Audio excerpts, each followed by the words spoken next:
vinculadas al desarrollo del capitalismo, el capital y la industria, y otros más vinculados a fomentar gobiernos socialistas donde la redistribución de la riqueza sea más equitativa. Y estos dos proyectos políticos están mucho más evidentes y en pugna durante toda esta década de 60 hasta los 70, en donde se produce la crisis, una nueva crisis mundial. ¿Preguntas, dudas?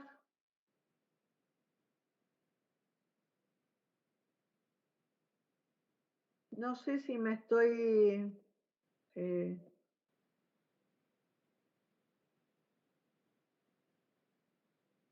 ¿Preguntas, dudas? ¿Tienen alguna? No, No sé si algunos tienen el programa, el cronograma a mano, que yo ahora no lo encuentro, que se los quiero mostrar para ver los temas que vimos. Ay, a ver, minuto, ¿eh?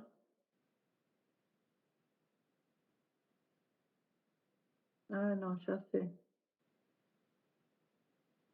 No, ya me acordé de dónde lo puedo.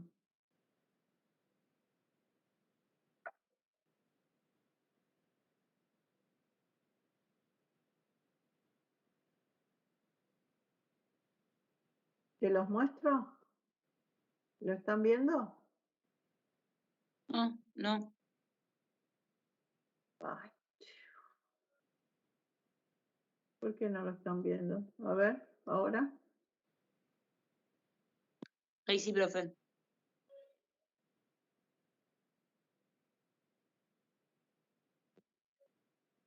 Lo voy a achicar un poquito para así se ve en la pantalla. Bueno. Estamos viendo este proceso.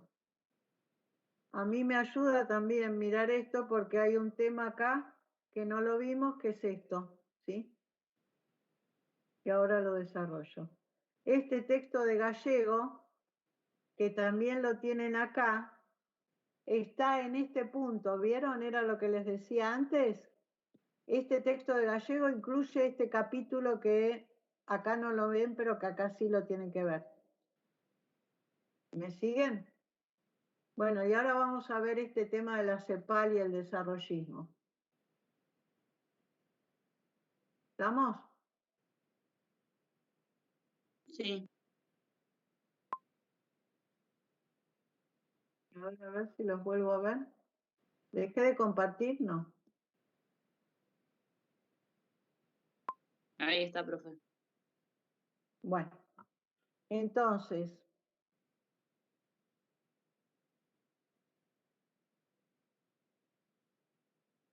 esperen que voy a tomar la lista de asistencia. Ya está. Bueno, entonces,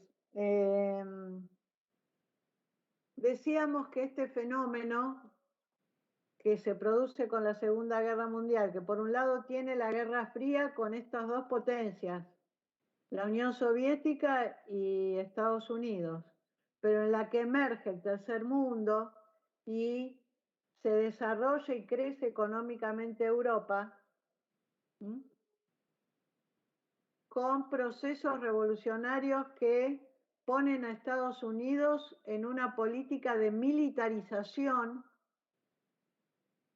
en Vietnam, en Corea, en América Latina, con las bases militares que trata de imponer en toda América Latina, lleva entonces a que dentro de las Naciones Unidas, la Organización de Estados Americanos, que realiza varias reuniones, pero una de esas reuniones es en Uruguay en 1961,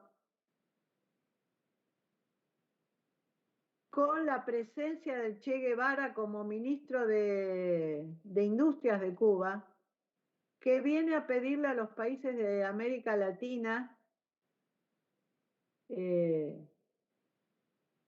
que no se acoplen a la política norteamericana de bloqueo de Cuba, de la economía cubana, que impide el comercio de cualquier país de América Latina con Cuba, ¿sí?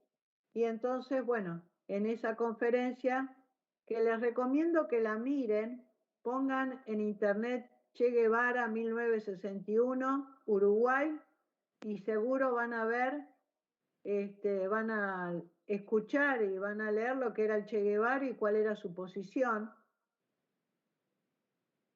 para que sepan, digamos, por qué las remeritas, ¿no? ¿Qué sentido tienen las remeras si uno no conoce qué dijo y qué hizo el que está estampado en esa tela? Y si la quieren usar, que la usen con motivos, eh, digamos, conocidos, y si no la quieren usar, también para saber por qué no la usan. Es decir, detrás de esa cara había un posicionamiento y que queda muy de manifiesto en esa locución, en esa conferencia en 1961 en Uruguay. Bien, ¿por qué digo esto? Porque aquí estaba planteado un problema que la Organización de Estados Americanos venía planteando y de la que el Che Guevara hace una manifestación en esa conferencia, de que el atraso de América Latina es tan monumental, es de tan larga data, que requiere de un proceso de industrialización, a lo que estaba abocado Cuba. Y entonces la Organización de Estados Americanos,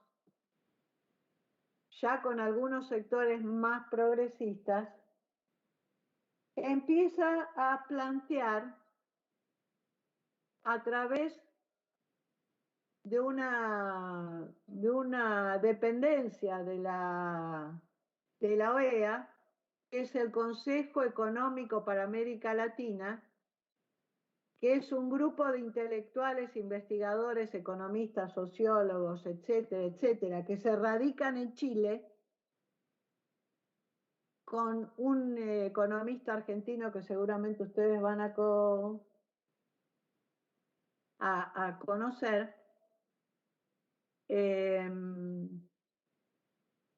elaboran la tesis de que para evitar la expansión del comunismo en América Latina hay que desarrollar a estos países que son subdesarrollados. ¿Sí?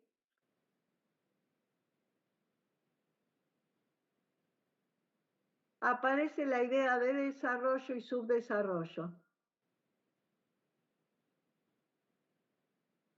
A estos países del tercer mundo, en lugar de llamarlos países del tercer mundo, los llaman países subdesarrollados, porque no se industrializaron ni en la primera ni en la segunda industrialización, y han quedado retrasados sistemáticamente.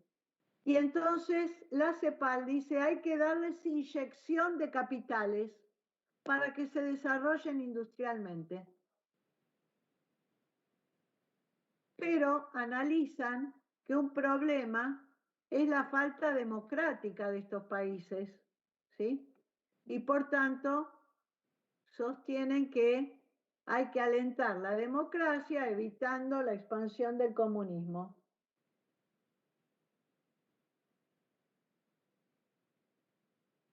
¿Está?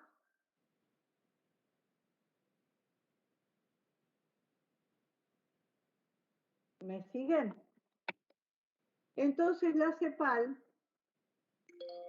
va a alentar esta idea del desarrollo de las economías, impulsando la idea de que un problema de América Latina es que tiene gran parte de su producción todavía volcada a las economías agropecuarias y que para generar un proceso, digamos, de desarrollo industrial hay que fomentar la desinversión de esas producciones agropecuarias a inversiones de tipo industrial. pero que hay un impedimento para esto, que es la tradición de estas oligarquías terratenientes que dominan políticamente. Entonces se fomenta en toda América Latina estas burguesías nacionales desarrollistas, ¿sí? Que amparadas por esta posibilidad de recibir capitales extranjeros y supuestamente crecer económicamente ellas y desarrollar la industria en sus países, alientan nuevamente una oleada de inversiones de capital extranjero. El caso más típico de esto es Frondizi en la Argentina, que asimismo se va a llamar como un gobierno desarrollista, ¿sí?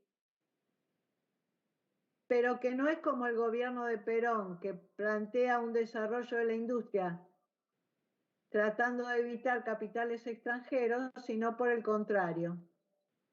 Es un desarrollismo que alienta el ingreso de capitales extranjeros con la idea de que a partir de ahí crezca un capital nacional industrial. ¿Mm?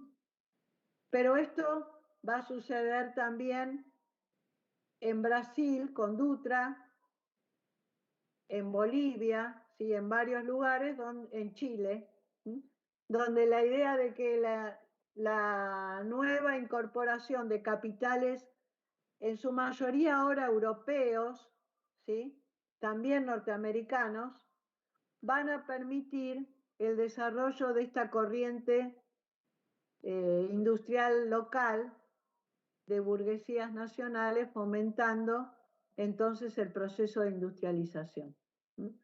Y la CEPAL va a tener un peso muy importante en estos sectores de burguesía nacional, en lo que se llamó esta corriente desarrollista, que después, como no triunfa, como no logra ese objetivo, se empiezan a dar en toda América Latina los golpes militares a partir de la década del 60, que también ustedes lo tienen en los textos, ¿sí? El golpe de Onganía, ¿sí? Los golpes en Bolivia, bueno, en Paraguay desde antes, en Uruguay, etc. Golpes militares alentados precisamente a frenar el avance de la izquierda, la guerrilla y de los procesos democráticos y el avance de estos sectores de burguesía nacional que con medidas muy reformistas limitan la expansión de este capital extranjero. Bueno, entonces hasta acá hemos visto todos los temas, todo lo tienen en esta bibliografía de Gallego. Tienen ahí un texto de Argumedo que agregamos para leer, que es muy interesante, pero el de Gallego es fundamental, ¿sí? Y el de Vilaboy antes, pero el de Gallego es muy importante. ¿Preguntas, dudas? No, profe. ¿Ninguna?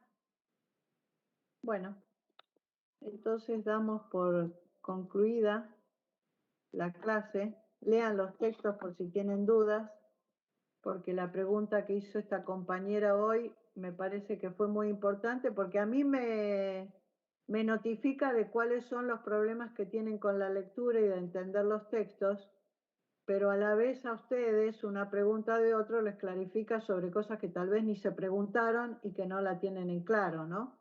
Así que lean los textos, pregunten acá, que es el ámbito que podemos tener para dilucidar cuáles son las trabas, y nos vemos la próxima.